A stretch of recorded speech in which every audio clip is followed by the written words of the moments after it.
नमस्कार, मैं हूं दिबांग और भगवंत मान जी हमारे साथ हैं। आज जो हम लोग बात करेंगे वो री inventing Punjab, beyond guns and drugs. दो भारी भारी शब्द हैं जिनसे आपको लड़ना है, गन्स और ड्रग्स से।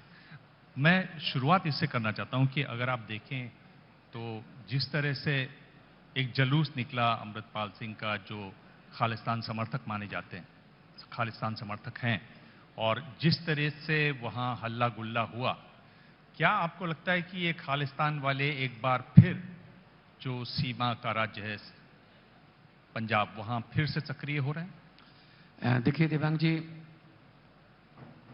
क्योंकि बॉर्डर स्टेट है और बॉर्डर भी हमारा ज़्यादातर 531 किलोमीटर पाकिस्तान से जो हमारा बॉर्डर आता, तो कोई ना कोई एक्टिविटीज़ वहाँ जो एंटी सोशल एलिमेंट्स है वो करते रहते हैं। बाकी जो आपने बात की है कि क्या दोबारा कुछ ऐसा, नहीं, बिल्कुल नहीं है। जो पंजाब के लोग हैं वहाँ बहुत फर्टाइल लैंड है, बहुत जरखेज ज़मीन है पंजाब की। आप कुछ भी बीजोगे वो उग जाएगा, लेकिन वहाँ नफरत के बीज नहीं उगेंगे। सोशल बॉन्डिंग इतनी ज़्यादा स्ट्रांग है कि इससे पहले भी 10 साल गोलियां चली, बम चले, लेकिन आपस का भाईचारा बिल्कुल नहीं टूटा। तो पंजाब के 3 करोड़ लोग जो हैं वो अमन और शांति चाहते हैं, और वो पंजाबी जो हैं वो हार्ड वर्किंग पीपल हैं। वी आर ग्लोबल सिटीजन्स, मतलब पूरी दुनिया में आपको पंजाबी मिल जाएंगे और सक्सेसफुल पंजाबी मिल जाएंगे। तो पंजाब के लोगों से अगर पूछिए क्या चाहिए, पंजाब के लोगों को चाहिए रोजगार, चाहिए इंफ्रास्ट्रक्चर, चाहिए जो इंडस्ट्री पिछली सरकारों की आप कहो गलतियों की वजह से या उनकी लालच की वजह से कि पर्सनली उनके जो स्वार्थ थे उनकी वजह से नहीं आ पाई थी, जब वापस चली गई थी, वो वापस अब पंजाब में आ रही है। हमारा इन्वेस्टमेंट समिट आज ही खत्म हुआ है, तो उसमें ऐसी कंपनियां आ रही हैं जो कभी ये कह रहे थे कि दिल्ली के बाद भी देश है, हमें अब पता चला है। हमने डोर टू डोर जाके इंडस्ट्रियलिस्ट के पास गए, चेन्नई गए, हैदराबाद गए, मुंबई गए, बेंगलोर गए, और वो आए। पर ये जो तस्वीर आ रही है, जिस तरह से आ रही हैं पंजाब से, अमृतपाल सिंह जी ने जो किया, जिस तरह से अमृतपाल ने अपना जुलूस निकाला, उसको आप कैसे देखते हैं, कैसे पढ़ते हैं? देखिए, कौन है ये लोग? जो आपका चैनल क्योंकि 24 घंटे है, बहुत से चैनल अब 24 घंटे हैं, जो आपके एक प्रोग्राम आता है, जब प्रोग्राम ना कहो उसको, एक सेगमेंट होता है कि 10 मिनट में 100 खबरें, उसमें से एक खबर आपको बहुत बड़ी लगती है, जो 1 घंटे वाली खबर है उसको तो दिखाना मुमकिन नहीं होता आपके लिए। मैं जानता हूं आपकी मजबूरियां।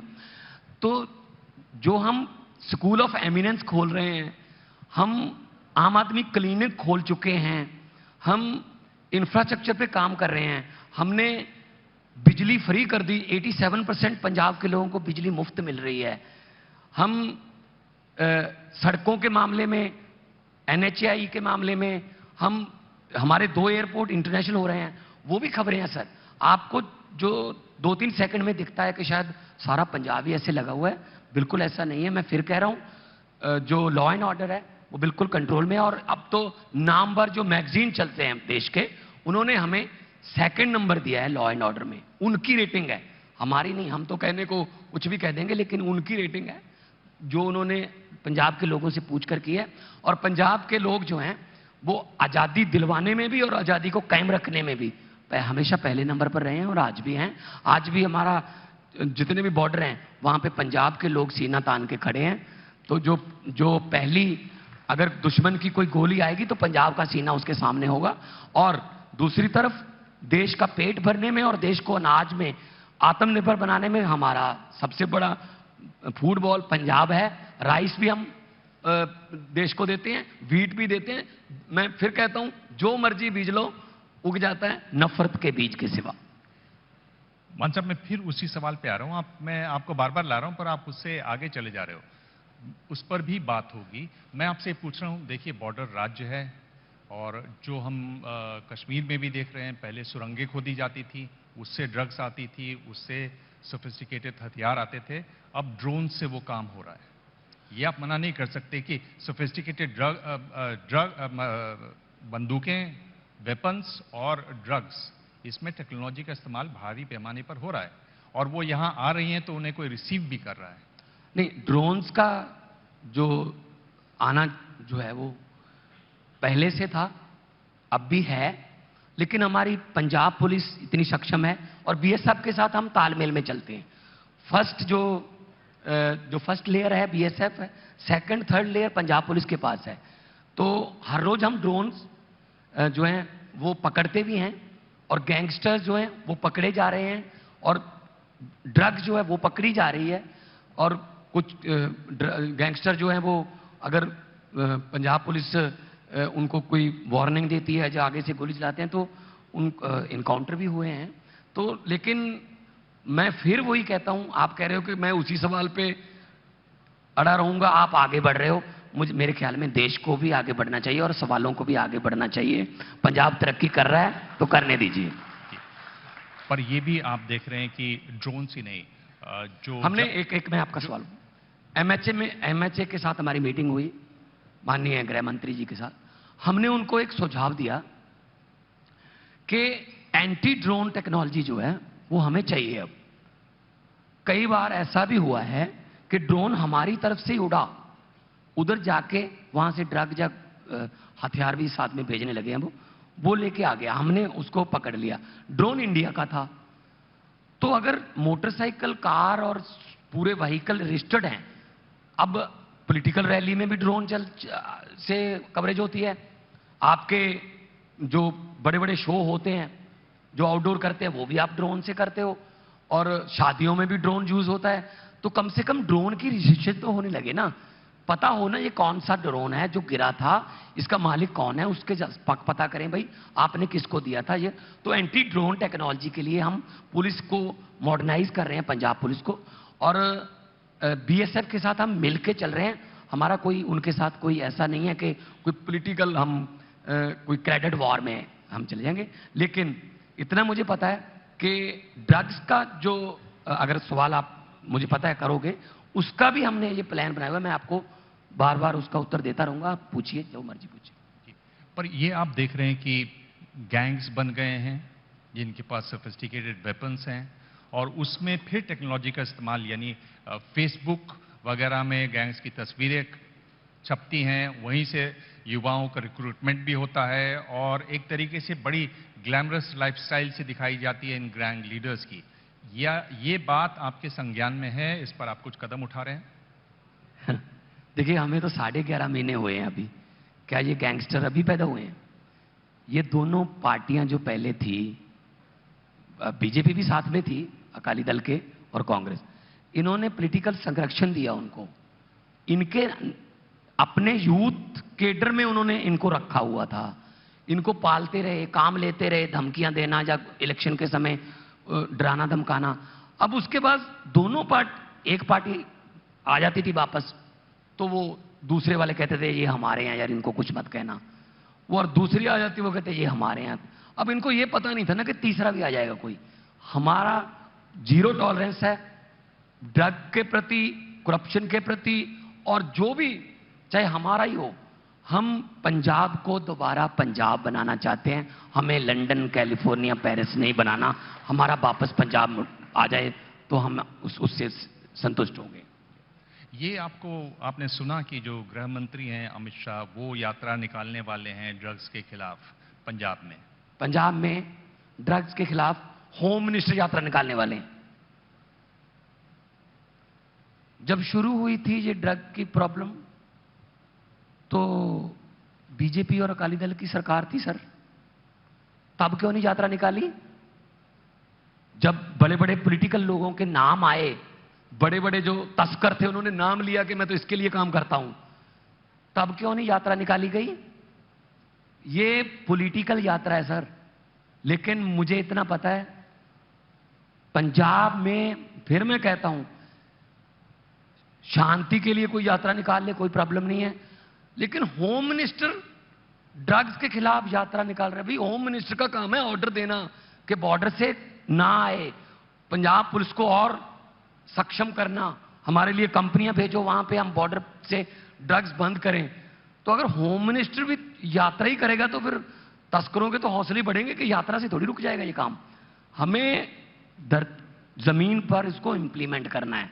हमें अखबारों में हेडलाइन लेके ये खत्म नहीं होने वाला सर। कैंसर पर आयोडेक्स लगाने से खत्म नहीं होता, कीमोथेरेपी करनी पड़ती है, वो कर रहे हैं हम। अगर मैं ड्रग्स पर ही रहूं, ड्रग्स के सवाल पर ही रहूं, तो मैं जानना चाहता हूं कि 1 साल आपको हो चुके हैं, आपने क्या योजनाएं बनाई या ड्रग्स की समस्या से निपटने के लिए? आपने क्या योजना बनाई उन युवाओं के लिए जो ड्रग्स का सेवन करते हैं? कैसे निपटेंगे आप? इसका देखो देवांग जी, इसका हमने 3 लेयर में हमने इसका सामना करना। अभी हमने 2 पे काम कर लिया है। देखो, जो ड्रग्स गांव में बेचने आते हैं, पूरा गांव उनको जानता है कि वो आदमी आता है, वो पीपल के नीचे जाते हैं लड़के, वहां ड्रग लेते हैं। हमने कहा पहले वो नीचे से शुरू करते हैं, उसको पकड़ो। उसको पकड़ेंगे, वो कहेगा जी मैं तो 5 गांव का इंचार्ज हूं, बस जिला का पूरा जिला तो फलां फलां देखता है, उसको पकड़ो। फिर वो कहेगा जी मैं तो 2 जिले का हूं, बस 10 जिले तो फलां फलां देखता है, उसके तक जाओ, जहां तक ऊपर तक जा सकते हो जाओ। अगर एकदम से सप्लाई चेन तोड़ दी जाएगी तो हमारे जो युवा हैं जो गलती से बुरी संगत का शिकार हो गए, वो तड़पेंगे, उनको मेडिकली एड की जरूरत होगी क्योंकि विथड्रॉल सिम्टम्स आएंगे। उसके लिए हमने रिहैब सेंटर बना लिए और आगे युवा ड्रग में ना जाएं, इसके लिए हमने एक आइडिया निकाला है देवांग जी। हमारे देश को 800 के आसपास आईपीएस और आईएएस चाहिए होते हैं, यूपीएससी का जो एग्जाम पास करते हैं, लेकिन मेंस में एग्जाम में बैठते हैं 5 लाख। तैयारी वो भी वही करते हैं, चाहे वो बिहार के किसी स्टेशन की लाइट में पढ़ रहे हो, चाहे स्ट्रीट लाइट में पढ़ रहे हो, तैयारी वो भी उतनी करते हैं, उनका रैंक नहीं आता, उनको अगला अटेम्प्ट मिल जाता है। 800 चाहिए, 5 लाख तैयारी कर रहा है। हमने क्या है, पंजाब पुलिस में 2100 से 2200 मुलाजिम हमें चाहिए हर साल। 1600-1700 रिटायर होते हैं, कुछ की प्रमोशन हो जाती है। हमने पहले ही अनाउंस कर दिया कि जनवरी में हमारा नोटिफिकेशन हो जाएगा, मई जून में हम उसका लिखती टेस्ट लेंगे, अगस्त में रिजल्ट आएगा और अक्टूबर में फिजिकल टेस्ट होगा, नवंबर में उनको नियुक्ति पत्र दे दिया जाएगा। हम हर साल 2100, 1600 कांस्टेबल और 500 सब इंस्पेक्टर लेवल के, हेड कांस्टेबल लेवल के जवान भर्ती करेंगे। इससे क्या होगा, इससे उनको पहले ही पता चल जाएगा कि मेरा गोल ये है, मैंने पुलिस में भर्ती होना है। वो ग्राउंड में जाएगा, उसका साथी भी जाएगा, वो ड्रग से दूर रहेगा क्योंकि हमने एक क्लॉज डाला है उसमें कि आपका डोप टेस्ट होगा जब आप फिजिकल टेस्ट दोगे, तो वो ड्रग से दूर रहेगा। अगर 800 पोस्टों के लिए 5 लाख एग्जाम दे रहे हैं लोग, तो 2100 पोस्टों के लिए पंजाब का कम से कम 10 लाख नौजवान वो स्टेडियम में आएगा, अपनी तैयारी करेगा, शरीर बनाएगा, उनकी बारी आएगी भर्ती होने का, उनको शौक होगा कि हम भर्ती होंगे और बिना किसी रिश्वत या बिना किसी लॉबिंग के या सिफारिश के हम भर्ती करेंगे। तो रोजगार जो है ना, वो सबसे बड़ा हल है ड्रग्स का। बहुत बड़े बड़े लोग बैठे हैं मेरे सामने, पंजाब में, मैं गांव से आता हूं, आपके भी यहां पूछ लेना, रिश्तेदारों में कोई दोस्त मित्र होंगे पंजाब में, आप किसी ऐसे व्यक्ति को नहीं जानते होंगे कि आपके दोस्त का बेटा है या कोई और है जो जॉब भी करता है और ड्रग भी लेता है। ये हो ही नहीं सकता, या तो जॉब करेगा या ड्रग लेगा। जो जॉब करता है उसके पास तो टाइम ही नहीं होता, वो शाम को आएगा, वो अपने बच्चों के साथ खेल के खाना खा के सो जाएगा, अगले दिन काम पे जाना है। जब आपके पास जॉब नहीं है तब बुरी संगत वाले आसपास बैठे हैं। पंजाबी में कहावत है, वेला मन शैतानी दा कर। अगर आप फ्री रह गए तो कोई ना कोई शैतानी आएगी दिमाग में, और वो जो बुरी संगत वाले वो आसपास अवेलेबल रहते हैं। तो हम ये चाहते हैं कि स्मगलरों को अपना ड्रग बेचने के लिए सामने कस्टमर ही ना मिले, फिर कहां बेचेंगे वो। जड़ खत्म कर दीजिए उनकी। अगर आप यहां से पकड़ोगे वो वहां से ले आएंगे, वहां से पकड़ेंगे यहां से ले आएंगे। अगर उनके सामने कोई हो ही ना कि यार सारा पंजाब तो अब खेलों में चला गया, कुछ पुलिस में भर्ती होने के लिए ग्राउंड में जाते हैं, बेचें कहां? तो पंजाब के यूथ जो है वो खुद भी ये चाहता है कि मैं कुछ ना कुछ करूं, इसीलिए पंजाब का यूथ जो है बाहर जा रहा है। हम आइलेट्स को डिग्री मानने लगे हैं।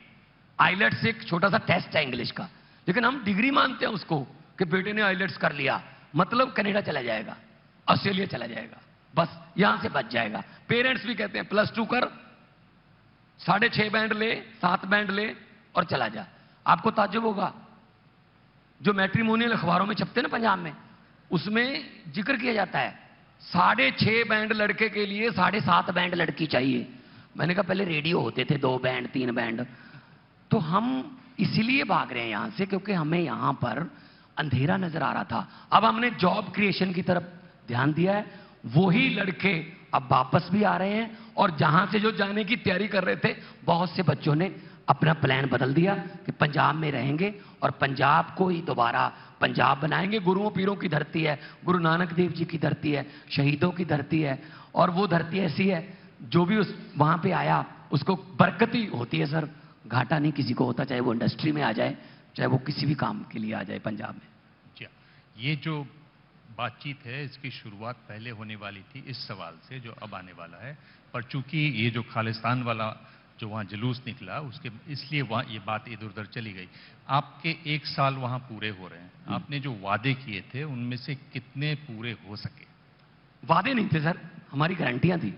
गारंटी थी, बिल्कुल। हाँ, गारंटियां दी थी हमने। हाँ।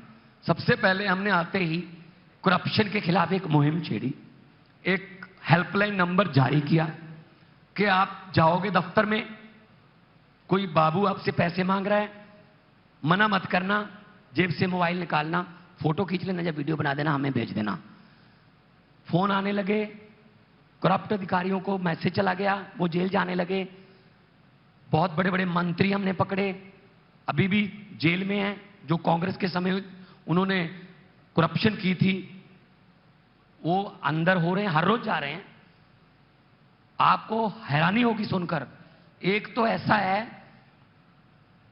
जिस पर केस हो गया कि करप्शन, वो इंडस्ट्री मिनिस्टर रहा है, उस पर विजिलेंस ने कहा कि आप पर हम नजर रखे हुए हैं, आपको सम्मन करेंगे। वो पहले ही विजिलेंस वाले किसी अफसर से बात करके उसको पैसे देने आ गया, तो उसने बोल दिया कि भाई मुझे पैसे देने आ रहा है। हमने पैसे समेत उसको पकड़ लिया। जब उसके घर की तलाशी ली, आपको हैरानी होगी जानकर कि उसके घर से 2 नोट गिनने वाली मशीनें मिली सर। क्या किसी आम घर में नोट गिनने वाली मशीन रखी जाती है? बैंक में तो सुना है। इसका मतलब उसका जो फैमिली है उसकी, उसने भी मना कर दिया गिनने से। इतने नोट आते होंगे कि हमसे नहीं गिने जाते, अपनी मशीन मंगवा लो, उससे गिनते रहो। अब नोट गिनने वाली मशीनें घर पे रखे हुए हो, खुद जेल में रहते हो। वो कहते हैं ना कि जितने मर्जी इकट्ठे कर लो, पैसे हीरे मोती, मगर ख्याल इतना रहे कफन पे जेब नहीं होती। तो यहीं रह जाता सब कुछ सर। क्या आप नोट गिनने वाली मशीनें करेंगे करप्शन के खिलाफ? फिर हमने वादा किया था बिजली फ्री करेंगे। आज 87% पंजाबियों को बिजली का बिल 0 आता है सर, 0। हम बिजली पैदा कर रहे हैं सर। हमने 83% ज्यादा बिजली पैदा की पिछली बार के मुकाबले। हमने 2015 से झारखंड के पचवाड़ा में हमारी कोल माइन थी पंजाब की, वो बंद पड़ी थी, बंद रखी गई थी, पड़ी नहीं थी, बंद रखी गई थी, इधर उधर से कमीशन लेके चलता था काम। हमने वो कोल माइन चलाई, 30 लाख मीट्रिक टन कोला उससे निकलेगा। हम कोल प्लस भी हैं, कोल सरप्लस भी हैं, बिजली सरप्लस भी हैं। तो हमने लोगों को बिजली फ्री कर दी। उसके बाद हमने वादा किया था कच्चे मुलाजमों को पक्का करेंगे। अब तक हमारा 14,000 से ज्यादा पक्का हो चुका है। 14,000 की कैबिनेट में अभी हमने कैबिनेट में हम लेके आए हैं, बिल जो है वो पास हो चुका है। 28,000 के आसपास हम जो हमारे कच्चे मुलाजिम थे पक्का कर देंगे, जो कॉन्ट्रैक्ट बेस्ड थे। थोड़ा लीगल कई बार टाइम लग जाता है सर, कई मानयोग हाई कोर्ट की या सुप्रीम कोर्ट की ऐसी जजमेंट्स हैं जिनको रास्ते से क्लियर करना पड़ता है। लेकिन हमारा मकसद ये है कि हम ज्यादा से ज्यादा युवाओं को काम पे लगाएं और पंजाब जो है वो तरक्की करे। एक जो बड़ी कोशिश हो रही है वो इन्वेस्टर समिट की है। हमने अभी देखा उत्तर प्रदेश में बड़ी इन्वेस्टर समिट हुई और योगी जी से पिछले हफ्ते मैंने बातचीत की और उन्होंने बताया कि सबसे ज़रूरी जो चीज़ होती है उसमें लैंड बैंक की होती है। यानी इन्वेस्टर तो आने को तैयार है, पर आपके पास ज़मीन का पार्सल है कि नहीं। बीच बीच में अलग अलग लोगों की ज़मीनें हैं, मिल नहीं पाती। आप भी इन्वेस्टर समिट कर रहे हैं, आपने कोई लैंड बैंक बनाया है, उसके लिए किस तरह की तैयारी की आपने? देखिए दिबांग जी, जब इन्वेस्टमेंट समिट होता है ना, उसमें एक लफ्ज है एमओयू। वो बहुत बदनाम हो चुका है। एमओयू कर लेते हैं 25 लाख करोड़ के, आता कुछ नहीं है। मेमोरेंडम ऑफ अंडरस्टैंडिंग कुछ नहीं है, जब दोनों के बीच अंडरस्टैंडिंग ही नहीं है। पंजाब में भी इंडस्ट्री पहले आना चाहती थी, वापस गए हैं बहुत से, मेरे पास दोबारा आए हैं। और पंजाब में पहले जब इंडस्ट्रियलिस्ट आते थे तो वो 2 परिवारों के साथ एमओयू साइन करते थे। जो अभी आते हैं वो 3 करोड़ पंजाबियों के साथ एमओयू साइन करते हैं, बल्कि एमओयू नहीं, MODS, मेमोरेंडम ऑफ दिल से। जो इमोशनली जुड़ा हुआ है वो पंजाब में जब आता है उसको लगता है यार मैं अपने घर वापस आ गया हूं। पहली सरकारों का क्या हाल था, मैं आपको एक दिलचस्प किस्सा बताता हूं। मेरे पास एक इंडस्ट्रियलिस्ट आए, 20 दिन पहले की बात है, बड़े इंडस्ट्रियलिस्ट हैं देश के। बोले जी इतने मैं पैसा इन्वेस्ट करूंगा, इतना एम्प्लॉयमेंट जनरेशन होगी, बस मेरी एक ही रिक्वेस्ट है, गवर्नमेंट की तरफ से सपोर्ट चाहिए। मैंने कहा सपोर्ट मिलेगी? नहीं सर, पहले दोनों गवर्नमेंट के पास हम आए थे, हमें सपोर्ट नहीं मिली, हमें सपोर्ट चाहिए। मैंने कहा सपोर्ट देंगे? कहते सर प्लीज हमें गवर्नमेंट की तरफ से सपोर्ट चाहिए। मैंने कहा सपोर्ट पे इतना क्यों ज्यादा ध्यान दे रहे हैं जी? ज्यादा से ज्यादा क्या मांगेंगे? बिजली का टैरिफ कम कर दो, CLU में हमें छूट दे दो, जमीन लैंड बैंक में से जमीन सस्ती दे दो। उन्होंने कहा जी, मैंने कहा what kind of support you need? उन्होंने कहा जी सरकार की तरफ से ये सपोर्ट चाहिए, हमें तंग मत करना है जी, ये सपोर्ट चाहिए। सरकारें तंग करने के लिए बनती हैं क्या? जो इंडस्ट्रियलिस्ट है लाल रंग की थैलियों में पैसा डाल के इलेक्शन के समय इस पॉलिटिकल पार्टी के पास जाता है, वो इसलिए नहीं जाता कि उसका मैनिफेस्टो उसको पसंद है, या आइडियोलॉजी पसंद है। वो दूसरी पार्टी के पास भी वही थैली लेके जाता है। क्या कहने जाता है? ये तुम ले लो जी, ये तुम ले लो जी, दोनों की सरकार किसी की भी आ जाए, हमें तंग मत करना। मतलब हम इंडस्ट्रियलिस्ट को काम ही नहीं करने देते हैं, फिर कहते हैं हम देश को दुनिया का नंबर 1 बनाएंगे, 5 ट्रिलियन की इकोनॉमी बनाएंगे। कहां से बनाएंगे सर? तो करदाता है, वो रोजगार दे रहा है, उसको चोर समझ रहे हैं हम। तो हमने व्यापारियों को कहा आइए काम करिए, CLU ये वो, हमने एक out of the box idea निकाला है। पंजाब ने, पहले ही स्टेट होगा पंजाब जी, 15 दिन में कर देंगे लागू सर। हम स्टैम्प पेपर्स की कलर कोडिंग कर रहे हैं। आपने इंडस्ट्री लगानी है, आपने जमीन खरीदी फरीदकोट के पास, मोगा के पास, बरनाला के पास, आपको ग्रीन कलर का स्टैम्प पेपर मिलेगा। उसमें CLU, fire, pollution control board, forest, सब NOCs उसमें इंक्लूडेड होंगी। वो महंगा होगा दूसरे से, और आपका जिस दिन तहसीलदार ने साइन कर दिए, रजिस्ट्री हो गई, उसी दिन से आप भूमि पूजन करके अपना फैक्ट्री बना सकते हो। आपको किसी को पूछने की जरूरत नहीं है। साल बाद आपके पास कोई आए कि आपकी कागज दिखाओ, आपने सिर्फ ग्रीन कलर का स्टैम्प पेपर दिखाना है। Green colour stamp paper means you have everything, you have every kind of NOC। ऐसे ही हम हाउसिंग में करेंगे, ऐसे ही हम बाकियों में करेंगे, जो करप्शन बंद हो जाएगी सर। जी, एक मुद्दा है जो बहुत महत्वपूर्ण मुद्दा बना और हिमाचल के चुनाव में बना, चुनाव दर चुनाव ये मुद्दा बनता जा रहा है, वो है ओल्ड पेंशन स्कीम का। आपने भी वादा किया हुआ है, हमने कैबिनेट में कर दिया। उसमें क्या कोई मुश्किल आती है? मैं बता रहा हूं। देखिए OPS क्या है? Old pension scheme. सरकारी मुलाजमों का GPF EPF कटता था, पहले भी करता। मेरे पिताजी भी टीचर रहे हैं, उनका भी जब रिटायर हुए तो पेंशन शुरू हुई, वो OPS में आते हैं। अब NPS में क्या किया कि आपका पैसा तो कट रहा है लेकिन वो जमा नहीं हो रहा, उसको शेयर मार्केट में लगा रही है गवर्नमेंट। किसको पूछ के लगा रहे हैं जी?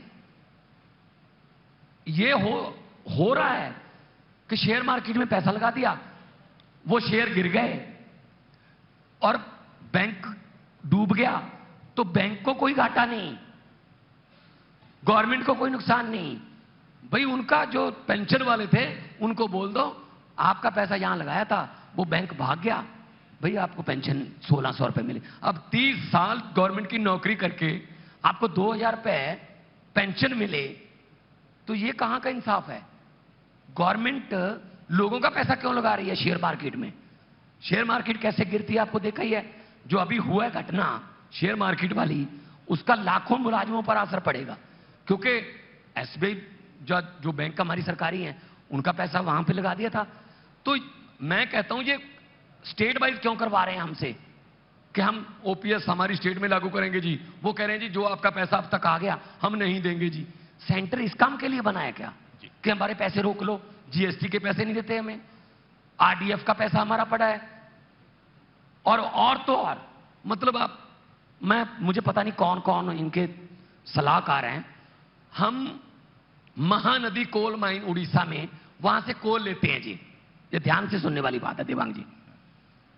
वहां से कोल लेते हैं, महानदी कोल माइन है उड़ीसा में। अभी नया ऑर्डर जारी होगा, हो गया, किसी का हुक्म है कि ऐसे करना पड़ेगा। तो किसी का हुक्म आया है कि आप इसको रेल के जरिए पंजाब नहीं लेके जा सकते, इसको पहले प्रदीपपुरी बंदरगाह पे लेके जाओ, वहां से शिप में लोड करो, श्रीलंका के ऊपर से आके मुंद्रा एयरपोर्ट पे उतारो, वहां लोड करो, वहां से ट्रेन से लेके आओ। मुझे ये बता दीजिए देवांग जी, अगर उड़ीसा से पंजाब आना है तो बाया श्रीलंका आना पड़ता है क्या? लेकिन हमारे साथ हो रहा है जी ये। 2 रुपए पर यूनिट कोल हमें महंगा मिलेगा। क्यों मिलेगा जी? वो कह रहे हैं जी हमारे पास ट्रेन के रैक नहीं है। अरे भाई ट्रेन के रैक फिर मुंद्रा से कैसे हैं? वहां भी तो ट्रेन ही आएगी, लेकिन वो किसी के पोर्ट से निकालना है, वहां से टैक्स उनको देना है। तो मतलब ये कौन से, मुझे पता नहीं कि सेंटर जो है जो हमारे साथ क्यों ऐसा करता है। और हमारे राज्यपाल साहब, चलो एलजी तो फिर भी उन्होंने पास कर दिया बिल के एलजी मींस गवर्नमेंट। अरे हमारी पंजाब तो फुल स्टेट है। हमारे राज्यपाल साहब हमें कहते रहते हैं कि जी आपको बजट सेशन चलाने की इजाजत नहीं देंगे। अरे भाई साहब इलेक्टेड चलाएंगे या सिलेक्टेड चलाएंगे? चलिए ये तो राजनीति की बात है। ये तो मैं क्या करता हूँ, राजनीति की बात है। जब मैं पिछली बार मिला तब आप मुख्यमंत्री नहीं थे जी, और पिछली बार जब मिला तब आप सिंगल थे। अब ये बताइए कि घर में गृह मंत्रालय की ज्यादा चलती है कि वित्त मंत्रालय की ज्यादा चलती है? घर पे हाँ।